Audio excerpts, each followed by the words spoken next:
अगर एक्सेल में रेफ value spill Calc जैसी लाल लाल एरर को देख के आपका दिमाग खराब हो जाता है तो अगले कुछ मिनट आपकी पूरी एक्सेल लाइफ बदल देंगे। इस वीडियो में हम एक्सेल की 12 कॉमन एरर्स को लाइव बनाएंगे और समझेंगे ये आती क्यों है और इसे 10 सेकेंड में फिक्स कैसे करें। और वीडियो खत्म होने तक आप कोई भी एक्सेल एरर को देखते ही पहचान लोगे और उसे तुरंत ठीक कर दोगे। तो चलिए करते हैं अपने क्लास को स्टार्ट। यहाँ पे हम चलते हैं अपने पहले एरर की तरफ। हमारा पहला एरर यहाँ पे है, वैल्यू करके एरर है हमारे पास, ठीक है। ये एरर क्यों आता है पहले लाइव देखेंगे।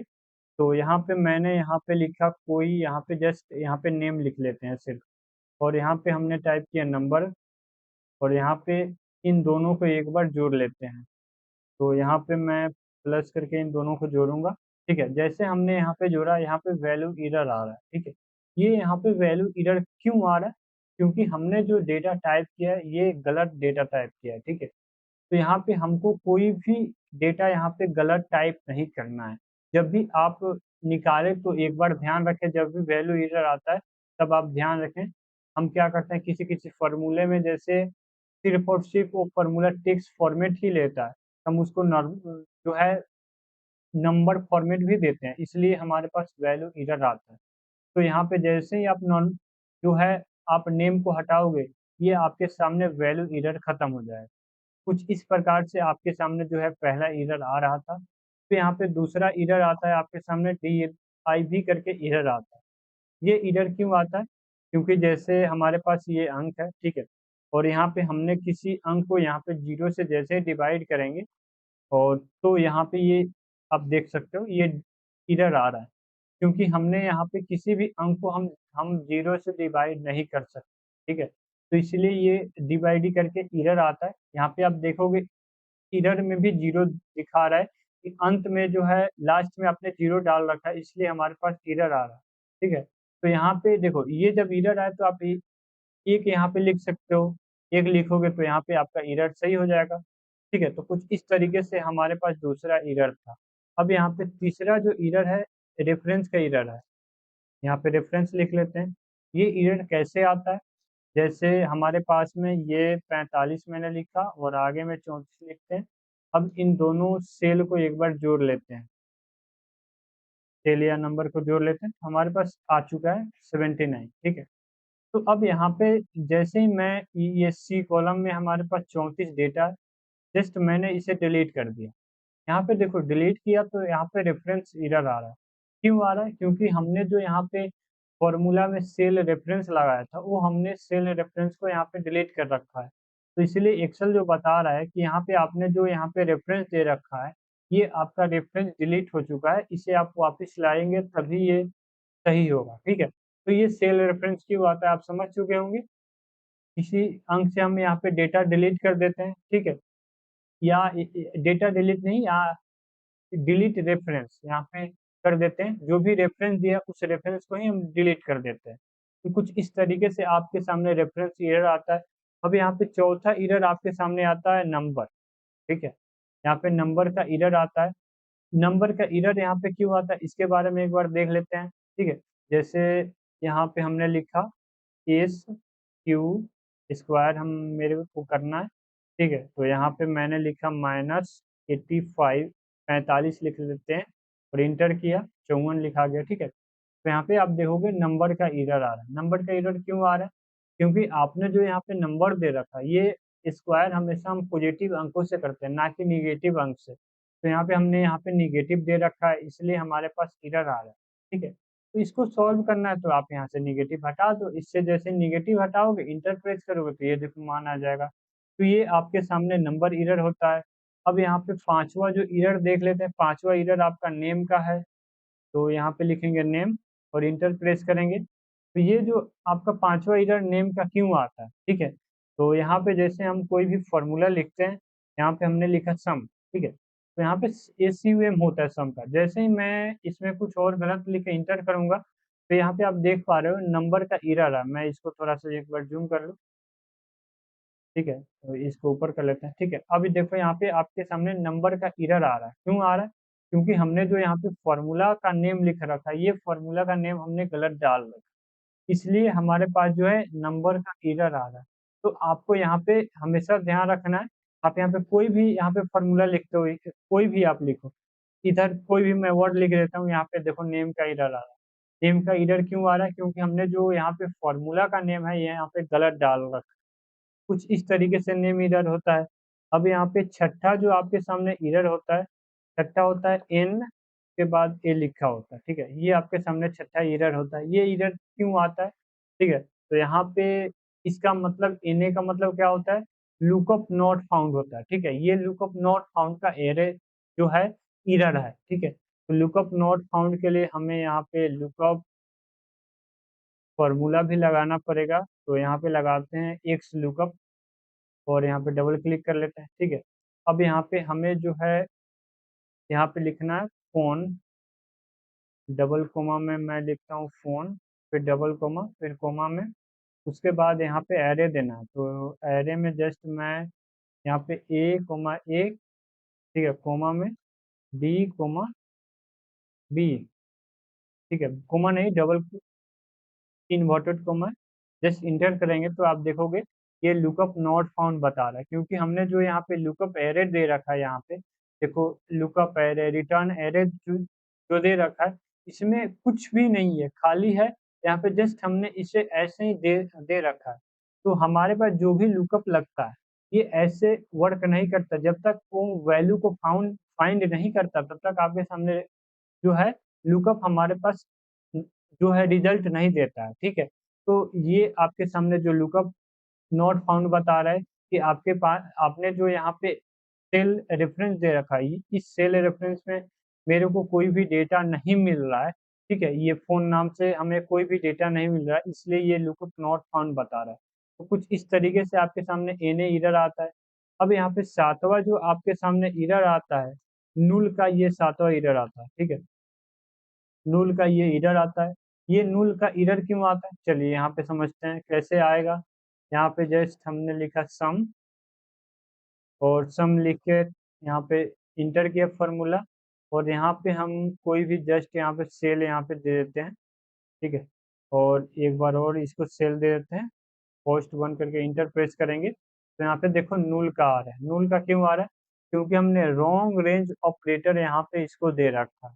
यहाँ पे आप फॉर्मूला में एक बार देखोगे, हमने B1 एंड ऐसे ही C1 बिना कोमा के, आप बिना डबल यहाँ पे फुल स्टॉप लगाए यहाँ पे दे रखा है, इसलिए हमारे पास जो है फॉर्मूला में नूल करके एरर आ रहा है। मतलब हमने रॉन्ग रेंज जो ऑपरेटर है, ये है, हमने यहाँ पे इसको गलत दे रखा है, ठीक है। तो इस तरीके से आपके सामने नूल एरर आता है। अगला जो आठवां आपके सामने एरर है, आठवां एरर हमारे पास में आता है हच हच आता है, ठीक है, यहाँ पे हच हच मैं लिख लेता हूँ।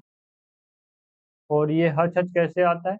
जैसे मैं यहाँ पे कोई भी टाइम डेट लिख लेता हूँ,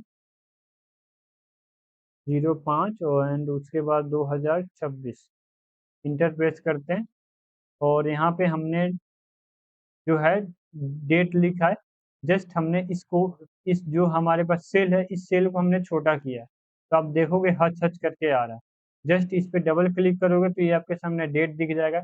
ये हमेशा डेट या नंबर में आता है, जो लिखा रहता है सेल के अनुसार ये एडजस्ट करोगे तो ये ऑटोमेटिक हच हच वाला रिमूव हो जाता है। तो कुछ इस तरीके से हच हच का जो है हमारे पास एरर आता है। अब हम यहाँ पे देख लेते हैं नौवा एरर। तो हमारे पास नौवा एरर क्या होता है, एक बार नौवा एरर मैं आपको एक बार दिखाना चाहूँ, उसके बाद लिखूंगा, ठीक है। एक बार मैं इसको यहाँ पे C8 हमारे नाम से है, तो यहाँ पे सेल एक बार सिलेक्ट कर लेते हैं, C8 8 लिखना ना, हाँ, उसके बाद गुना कर लेते हैं, किसी एक से गुना कर लेंगे, इंटर प्रेस करेंगे। तो यहाँ पे आप देखोगे हमारे पास जो नौवा था, ये सर्कुलर रेफरेंस का एरर है, ठीक है। यहाँ पे सर्कुलर रेफरेंस का एरर क्यों आ रहा है? क्योंकि हमने इसी सेल को किया है सेलेक्ट, एंड इसी सेल में हमने जो है फॉर्मूला डाल रखा है। मतलब क्या है, ये फॉर्मूला लूप, इस तरीके से बोल सकते हैं फॉर्मूला लूप, जिस सेल में हमने फॉर्मूला लिखा है, इस सेल को फॉर्मूला लूप में इस्तेमाल किया है। तो ये इस तरीके से सर्कुलर रेफरेंस का आपके सामने एरर आता है। तो मैं यहाँ पे एक बार लिख लेता हूँ, सर्कुलर, ठीक है, ये आपके सामने सर्कुलर रेफरेंस 9th नंबर का एरर था। अब यहाँ पे 10वां एरर की बात कर लेते हैं, ठीक है। तो 10वां हमारे पास में यहाँ पे एरर क्या है, चलो ये 10वां एरर एक बार मैं लिख लेता हूँ। स्पिल, तो स्पिल इंटर कर लेते हैं, नहीं इसमें डबल एल होता है, सॉरी डबल एल होता है, इंटर कर लेते हैं। अब चलो स्पिल क्यों आता है इसके बारे में देखते हैं। जैसे आपने लुकअप, कई सारे एरे होते हैं जैसे x lookup, H lookup, filter, sort, ये सारे जो है हमारे पास डायनामिक जो एरेज का डाटा देते हैं एक तरीके से। जैसे चलो एक बार मैं सीक्वेंस का लगा के दिखाता हूँ आपको, सीक्वेंस और इंटर करते हैं, और यहाँ पे मैं 20 नंबर का सीक्वेंस ले लेता हूँ, इंटर प्रेस करेंगे तो यहाँ पे आप देखोगे हमने जैसे 20 नंबर का यहाँ पे सीक्वेंस ले रखा है, तो कुछ इस तरीके से हमारे पास सीक्वेंस नंबर आ चुका है, ठीक है। तो अब यहाँ पे मैं जस्ट इसको यहाँ पे कॉपी कर लेता हूँ और इसको रिमूव कर देते हैं, ठीक है। और इस सेल में एक बार आते हैं, इस सेल में मैं कहीं पे डेटा लिख लेता हूँ और यहाँ पे अब पेस्ट करते हैं, तो यहाँ पे आप देखोगे इस फील्ड का ऑप्शन आ रहा है, ठीक है। फिर भी यहाँ पे वर्ड में भी मिस्टेक हो गया था, मैंने सिर्फ स्पिल यहाँ पे आई लिख लेते हैं, चलो ठीक है। तो यहाँ पे आप देखोगे स्पिल का एरर आ रहा है, क्यों आ रहा है, क्योंकि जो हमने यहाँ पे डायनामिक जो एरेज है हमारा, ये हमारा ब्लॉक हो गया, क्योंकि हमने जो यहाँ तक हमारा डायनामिक एरे आ रहा है, बट इस बीच में हमारे पास किसी भी सेल में डेटा है, तो इस डेटा को आप जैसे ही रिमूव करेंगे तैसे ही आपके सामने रिजल्ट आ जाएगा। तो ये आपके सामने 10th नंबर का स्पिल जो एरर था। अब यहाँ पे 11 नंबर का जो एरर आपके सामने, चलो एरर 11 नंबर का एरर टाइप करने से पहले क्या टाइप कीजिए बताओ। मैंने आपको वीडियो में भी बताया था, लास्ट वाला कैल्क के नाम से बताया था। ये इस तरीके से जो आपके सामने ये कैल्क के नाम से एरर आता है। चलो इस एरर के बारे में समझ लेते हैं, ये एरर क्यों आता है। मैं एक बार इस सीक्वेंस को डिलीट कर देता हूँ, ठीक है। चलो एक बार हमारे पास सीक्वेंस हो चुका है रिमूव। अब यहाँ पे हम लगाएंगे फिल्टर, ठीक है। फिल्टर लगा के यहाँ पे भी डेटा को हमें गलत टाइप करना है, ताकि आपको ये कैल्क एरर कैसे आता है ये आप समझ जाए। तो यहाँ पे हमें कोई भी सेल दे देना, तो मैं चलो A1 से दे देते हैं, A1, और उसके बाद से यहाँ पे A20 तक दे देते हैं इसको, A20 तक, कोमा B1 और डबल, उसके बाद B20 तक इसको भी देते हैं, एंड बराबर में लिखते हैं यहाँ पे लैपटॉप। लैपटॉप, हमें लैपटॉप की जानकारी खोज के देना, जैसे क्लिक करोगे ये कैल्क के नाम से एरर आ रहा है। ये क्यों आ रहा है, जैसे डायनामिक एरेज में जो कैलकुलेशन हमने कर रखा है, ठीक है, यहाँ पे ये देखो कैलकुलेशन कर रखा है, ये हमारे पास डेटा है ही नहीं, तो देगा कहाँ से बताओ लाके, ठीक है।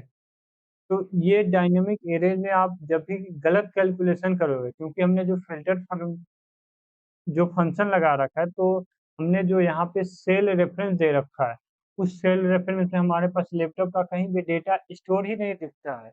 इस तरीके से हमारे जो 11 नंबर का रेफरेंस था, कुछ इस तरीके से ये जो एरर आते हैं। अब बात कर लेते हैं 12 नंबर जो है एरर को सॉल्व कैसे करना है, ठीक है। तो जैसे हमारे पास ये कल के नाम से एरर आया, एक बार इसी को हम एरर को सॉल्व करके देखते हैं सॉल्व होता है कि नहीं। चलो इफ, यहाँ पे इस्तेमाल करेंगे इफ एरर का, डबल क्लिक कर लेते हैं, हो गया डबल क्लिक, एंड यहाँ पे कोमा प्रेस करके एंड यहाँ पे देते हैं एरर, और डबल कोमा में इसको बंद कर देते हैं। चलो इंटर प्रेस करते हैं तो एरर आ रहा, ठीक है। चलो इसके बारे में एक बार समझते हैं। जो हमारा 12 नंबर का एरर सॉल्व करने के लिए है, इफ एरर का फॉर्मूला लगाएंगे, ठीक है। इफ एरर देखो, इफ एरर किसी भी आपको फॉर्मूला में लगाना है, तो जस्ट यहाँ पे आप देखोगे क्या करना है, इक्वल टू आप प्रेस करोगे, जैसे ही आप इफ एरर लिखोगे, ठीक है, तो इफ एरर में आपको वैल्यू इफ एरर देना है, ठीक है। वैल्यू तो आप यहाँ पे दे रखे हो, जैसे चलो यहाँ पे मैं एक बार इस सेल को ही हटा, यहाँ पे रिमूव कर देते हैं, ठीक है। जैसे हमने यहाँ पे देखो फिल्टर फंक्शन यहाँ पे लगा रखा है, जस्ट कोमा में आपको जो भी यहाँ पे, जैसे यहाँ पे मैंने एरर क्यों लिख रखा है, जैसे जो भी अगर डेटा नहीं मिलता है, अगर मान लो जैसे ये सारे value define reference number name ये सारे हमारे पास एरर आए हैं, मेरे को एरर शो कराना ही नहीं है। आप एरर की जगह कुछ और लिख सकते हो, जैसे डेटा डेटा गलत है, डेटा नॉट इंटर, ये सारी चीजें लिख सकते हो एरर में। तो हमने जस्ट एरर में ये एरर लिखा डबल कोमा में और इसको बंद कर दिया। हमारे पास ये देखो एरर नाम से वैल्यू आ रहा है कि आपके जो आपने जो डेटा यहाँ पे प्रोवाइड कर रखा है, इस डेटा में आपके सामने गलत है या तो फॉर्मूला में गलत है, इसको सुधारिए। कुछ इस तरीके से मैंने आपको 11 एरर के बारे में बताया और एक एरर सॉल्व करने के लिए बताया। अब आप 12 कॉमन एरर के बारे में समझ चुके हैं, उसे किस तरीके से आप पहचानेंगे और किस तरीके से मात्र 10 सेकंड में ही फिक्स करेंगे। तो अगर आपको ये वीडियो हेल्पफुल लगा हो तो वीडियो को लाइक कर दें और साथ में हमारे चैनल को सब्सक्राइब कर लें। मिलते हैं हम नेक्स्ट वीडियो में।